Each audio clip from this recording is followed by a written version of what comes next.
নমস্কার, আমার নাম দীপক আর আপনারা দেখছেন রাজনীতির সাত কাহন। আজকে আমাদের সাথে আছেন, আমরা কয়েকদিন আগে বালিগঞ্জ বিধানসভা দেখেছি, সেখানে সিপিআইএম প্রার্থী অর্থাৎ সাইরা শাহ আলী। দিদি, আপনাকে টকিং নিউজে নমস্কার।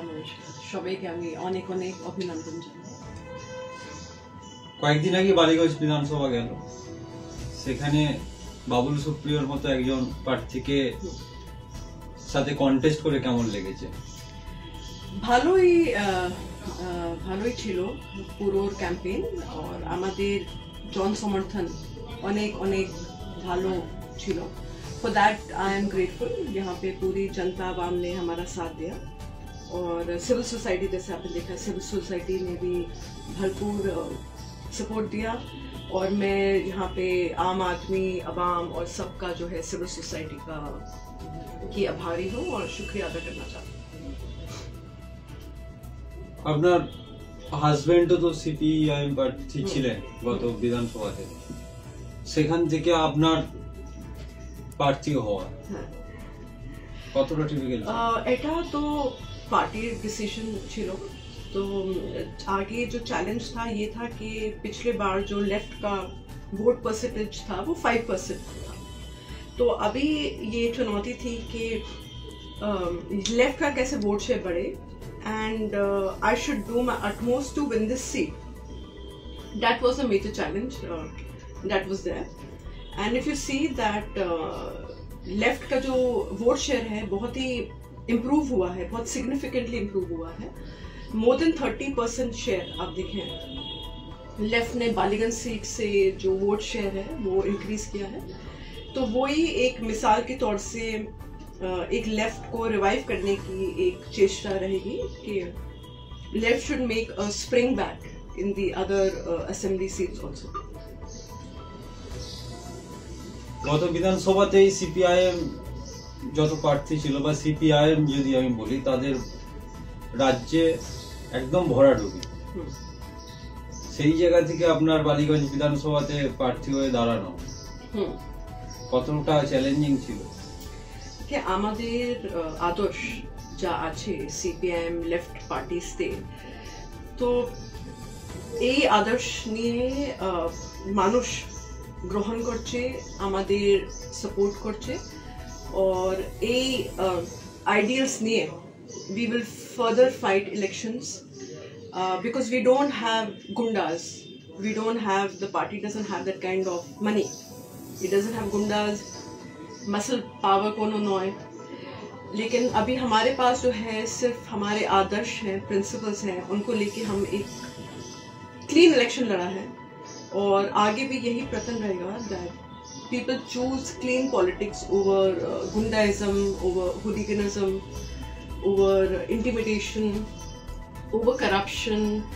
और जो सांप्रदायिकता का शासन है उसे हमें ये हम चाह रहे हैं कि जनता जो है इस तरह के शासन को, इस तरह के राजनीति को पूरी तरह से नकार ले।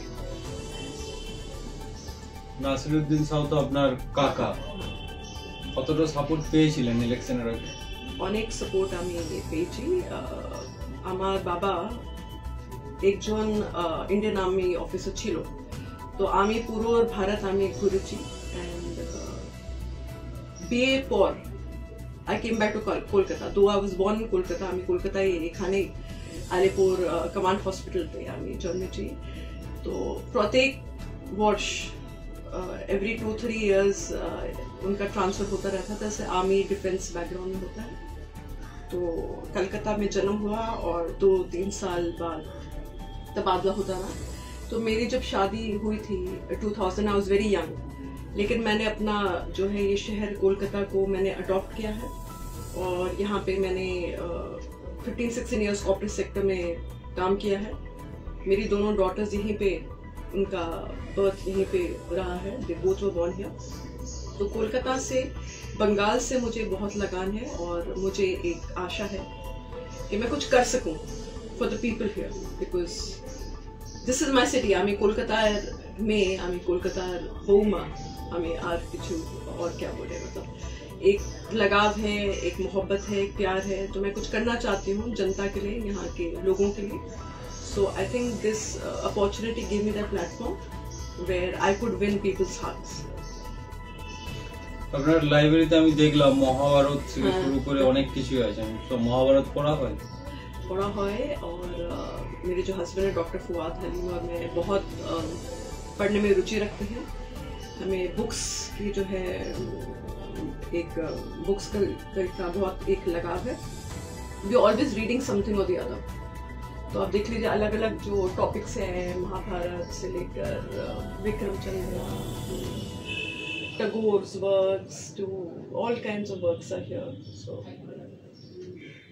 Ghalib, আমি আপনাকে পার্সোনালি জিজ্ঞাসা করছি, শ্রীমদ্ ভগবত গীতা পড়েছেন? পুরো পড়া complete Shrimad Bhagavad Gita? Not the full thing, but I have read the vital parts. Moral of the story की बुझलेন? Moral story is that देखिए आपके सामने जो challenges आते हैं, आपको जो है डिफीट नहीं होना चाहिए, आपको मैदान जंग में जाना चाहिए। And I think your spirit should guide you, your ambition should guide you, and I think good prevails even, that is the main motive. আচ্ছা, আপনি তো বাইবেলও পড়েছেন মনে হয়? বাইবেলও দেখছি আমি আপনার লাইব্রেরি। বাইবেল আছে और एवरीथिंग इज हियर। নখণ্ড মহাভারত, 9টা ভাগে ভাগ মহাভারত দেখছি আমি। তারপর আপনার শ্রীমদ্ ভগবত গীতা, এবং এখানে দেখছি রামচরিতারামায়ণ, ওটাও পড়েছেন।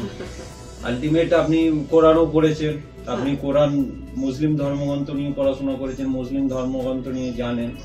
হিন্দু নিয়েও দেখছেন পড়াশোনা করেছেন, হিন্দুদের উপরেও জানেন। বাইবেল নিয়ে কি বুঝলেন বাইবেল পড়ে? देखिए Bible I think teaches you to be good human beings. Main thing is जो सैक्रिफाइसेस रहे हैं जीसस क्राइस्ट के, प्रॉफिट जीसस क्राइस्ट, उनको हम लोग बहुत आदर से मान लेते हैं। And his guiding principle should motivate everyone, the kind of life he led. I think वो बहुत ही আমি পছন্দ করি। It's very inspirational and I think whatever religion you practice, main thing is essentially you should be a secular person। और army में हमें सिखाया गया है कि हम सारे फेस्टिवल्स को, सारे रिलीजन को इक्वल रिस्पेक्ट दें, उनको सबको इक्वल अपॉर्चुनिटीज दें। इक्विटी एक शब्द होता है, लफ्ज होता है इक्विटी। सो इक्विटी और इक्वालिटी में डिफरेंस ये है कि equity means you are giving equal opportunity, equality is that everyone is equal. तो यहाँ पे जो है हम ये नहीं कह रहे कि everyone is equal, because we know that is a farce. Everyone is not equal, because men, if you say men and women are equal, they're not equal, because women are stronger mentally, और जो यहाँ पे जो men हैं वो physically strong, तो equal कैसे हो सकते? लेकिन opportunities तो समान ही मिलनी चाहिए, equity तो होनी चाहिए सोसाइटी में, equity होनी चाहिए, जितने धर्म हैं उनमें equity होनी चाहिए। और आप ये देख लीजिए that the fact that a person like me got a ticket to fight election, represent the people of Bengal, वही equity है, वही progress है, वही inclusivity का एक मैसेज है, एक संदेश है कि कोलकाता जो सिटी है वो सबको जो है एक्सेप्ट करता है। अगर आप कोलकाता को एक्सेप्ट करें, उनके लोगों को एक्सेप्ट करें, उनके प्रॉब्लम्स को समझे, तो वो सिटी भी आपको बहुत प्यार और मोहब्बत से न्योछावर करें। বর্তমানে তো আমাদের মানে শাসন করছে তৃণমূল কংগ্রেস। আপনার সেখান থেকে ডাক আসেনি যে তৃণমূল কংগ্রেসে যোগদান করি? देखिए हमारी फैमिली का एक लेगेसी है लेफ्ट, और मेरी भी जो थिंकिंग है वो प्रोग्रेसिव लेफ्ट ओरिएंटेड है। तो मैं अपनी आइडियोलॉजी नहीं बदल सकती, just and I think politics में आपकी आइडियोलॉजी फर्स्ट एंड फॉरमोस्ट रहती है। व्हाट यू स्टैंडिंग फॉर, क्या आपके आदर्श हैं, क्या वैल्यूज है। अभी हम देख रहे हैं बहुत लोग दल बदल के आ रहे हैं। बीजेपी से लोग टीएमसी में ज्वाइन कर लिए हैं, टीएमसी के लोग बीजेपी ज्वाइन कर रहे हैं। सो जब चलचे I don't think it is a right thing, क्योंकि लोगों का जो ट्रस्ट फैक्टर है वो वेस्ट हो जाएगा ना। लोग आपको वोट दे रहे हैं थिंकिंग कि आप टीएमसी में हैं, लेकिन अगर आप अपनी पार्टी या दल बदलते हैं इलेक्शन के बाद, तो वो जो लोगों का जो मैंडेट है, I feel that is being cheated. वो आप लोगों को बेवकूफ बना रहे हैं, उनके मैंडेट को आप चीट कर रहे हैं, उनके मैंडेट का मजाक उड़ा रहे हैं। तो I feel you should stay true to your principles, तब प्रिंसिपल से ट्रू करें। और politics is not always about seat जीतना है। बिकॉज आप देखिए अभी जो झांगरपुरी में जो इंसिडेंट हुआ, कौन खड़ा हुआ था? वो बृंदा करात, कॉमरेड बृंदा करात खड़ी हुई थी, वो बुलडोजर को रोक रहे थे। She is not in power, the party is not in power, but she is a street fighter. वो सबके लिए सड़क पे उतर के लड़ रही थी, उनके हक के लिए लड़ रही थी। जितने जो यहाँ पे पुअर है, वर्किंग क्लास है और माइनॉरिटीज है, हर किस्म के लोग, हर वर्ग के लोगों के साथ I feel if the parliament fails us, अगर जो विरोधी दल हम लोगों को फेल कर लेते हैं, डिसअपॉइंट करते हैं, तो आई थिंक आज की युवा शक्ति और हम लोगों को तो सड़क पे आ जाना चाहिए, स्ट्रीट। हम देख रहे थे एनआरसी जो आंदोलन था, हम सब सड़क पे आ गए। दिल्ली से लेके पार्क सर्कस से लेके कलकत्ता में बहुत मैंने आंदोलन किया अगेंस्ट दिस ड्रैकोनियन लॉ। ये जो ब्लैक लॉ जो पास हो रहा था, इट वाज डिस्क्रिमिनेटरी। मतलब बता रहे हैं कि हम लोग जो पर्सिक्यूटेड कम्युनिटीज हैं, बांग्लादेश से हो या पाकिस्तान से हो या अफगानिस्तान से हो या यहीं से हो, हम उनको एक्सेप्ट करेंगे। हर कम्युनिटी के नाम ले रहे हैं, लेकिन आप एक कम्युनिटी को छोड़ रहे हैं। और हमारे संविधान में लिखा है क्लियरली कि आप जो है डिस्क्रिमिनेट नहीं कर सकते किसी के प्रति on the basis of religion.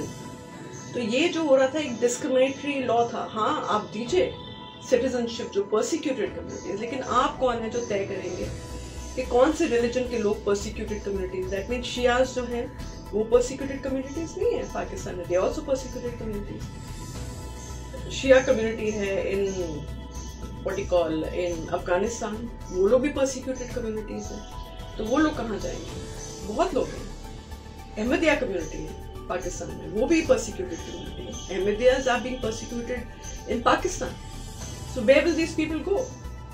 तो लड़ाई जो है, ये जो तानाशाही जो चल रहा है, फैसिज्म जो आ रहा है, आ गया है मतलब भारत में, तो उसके अगेंस्ट ये जो हिंदू मुस्लिम का जो राजनीति करते हैं, जो आम आदमी के मुद्दे हल नहीं करना चाहते हैं। Unemployment is a huge issue.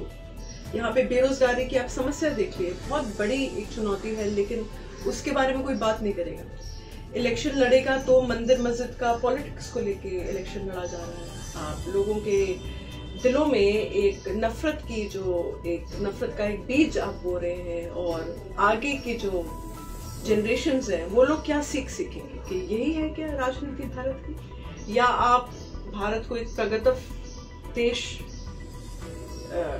में देखना चाहते हैं, और आप चाह रहे हैं यहाँ की जो युवा शक्ति है, जो रोज के जो मुद्दे होते हैं, अनएम्प्लॉयमेंट, प्राइस राइज, इन्फ्लेशन, इन सब पे जिक्र करें, डिस्कस करें। इन पे होना चाहिए डिस्कशन, नॉट अबाउट कहाँ राइटिंग हो रही है और कहाँ हिंदू मुस्लिम कौन, यू नो, लाइक पूरे वक्त आप देख लीजिए TV channel, it's become very toxic place, because यही डिस्कस हो रहा है। Nobody is talking about jobs. एक बहुत फेमस सेइंग है कार्ल मार्क्स ने लिखा था, religion is the opium of the masses. बस आप उनको अफीम की तरह उनको एक रिलीजन का वो पढ़ा दीजिए, and they get consumed by this whole thing. একটা সময় ছিল যখন আপনাদের প্রতিদ্বন্দ্বী ছিল শুধুমাত্র কংগ্রেস। গত বিধানসভায় সেই কংগ্রেসের সাথেই আমরা দেখলাম জোট। जो उस टाइम जो जोट था, तो आप देख रहे थे लेफ्ट का वोट शेयर भी गिर गया था और कांग्रेस का भी वोट शेयर गिर गया था। तो हमारी पार्टी ने तो रिक्वेस्ट किया था कांग्रेस को कि आप अपने कैंडिडेट को नहीं छोड़ें, लेकिन उनने उनके बावजूद, हमारे सीनियर लीडरशिप गए थे, उनने वहाँ के कांग्रेस की सीनियर लीडरशिप से बात किया, रिक्वेस्ट किया। They did not listen to the request और उनने अपने कैंडिडेट छोड़ दिया। आपने रिजल्ट तो देख लिया है क्या है। उनने बहुत जगह से सुन रही हूँ, स्मियर कैंपेन भी चलाया था, लेकिन इट डिडंट वर्क आउट क्योंकि जनता ने वो नकार दिया। उनको क्या 5,000 वोट से भी कम मिले हैं। और आप लेफ्ट का वोट शेयर देख लीजिए, क्लोज टू 31,000 अभी इस बार बालिंगंज में मिला है। तो it's a huge jump. Like पिछला जो वोट शेयर था और अभी जो है 25% से ज़्यादा इंक्रीज हुआ है। तो इसका मतलब है कि एक लेफ्ट बहुत सीरियस है to be seen as a main opposition in Bengal. पहले मीडिया एक नैरेटिव दे रही थी कि बीजेपी ही एक ओनली ऑल्टरनेटिव है, तो बालीगंज बाई इलेक्शन ने एक उदाहरण दे दिया है that the left is the main opposition और rather an alternative that people can look eight.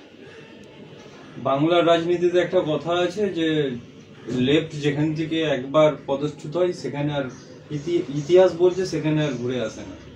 देखिए इतिहास जो है हमेशा बदला है। एक टाइम था कि टीएमसी की भी एक सीट में थी बंगाल में, कांग्रेस एक बार राज करा था बहुत साल, और कम्युनिस्ट की भी एक सीट में थी। अब 1977 जब सीपीएम पावर में आया तब जो है चीज़ें बदलने लगी। एक टाइम बीजेपी की भी एक भी सीट नहीं थी बंगाल में, बट आप देखिए इतनी सारी सीट्स आ गई। तो Congress is also trying to make a spring back on the national level, और लेफ्ट भी जो है रिवैम्प कर रहा है, रीस्ट्रक्चरिंग कर रहा है और न्यू फेसेस को लेके आ रहा है जिनके साथ सिविल सोसाइटी के साथ एक कनेक्ट हो, यूथ के साथ एक कनेक्ट हो, और जो समझे एस्पिरेशंस के बंगाल में क्या एस्पिरेशंस हो। और लेफ्ट भी जो है पार्टीज अपने इंटरनल आप देखिए पॉलिसीज और ये सब जो है बदल रहे हैं। They are kind of rethinking about the strategy. So I think ये सब पॉजिटिव ये है, और आगे जाके भी आप देखेंगे बहुत एक अच्छे चेंजेस आएंगे बहुत, और नीतियों में भी बहुत चेंजेस आएंगे। 2024 তো লোকসভা ইলেকশন, কি ভাবছেন লোকসভা ইলেকশন নিয়ে? আপনি কি ভাবছেন, আপনার পার্টির উপর মহল কি ভাবছে? देखिए पार्टी जो है डिसीजन नेबल अभी तो इट्स टू अर्ली, लेकिन with this lesson I think अगली बार जो है लेफ्ट ज़्यादा एक बेहतरी से तैयार होएगी। 2 साल टाइम है तो विल बी फुली प्रिपेयर्ड, क्योंकि अभी तो हमें समय बहुत कम था, वी जस्ट हैड 3 वीक्स, लेकिन अभी वो रिवैम्प करके I think they will be better prepared to fight the next election. Okay Didi, অনেক অনেক ধন্যবাদ। অনেক অনেক ধন্যবাদ।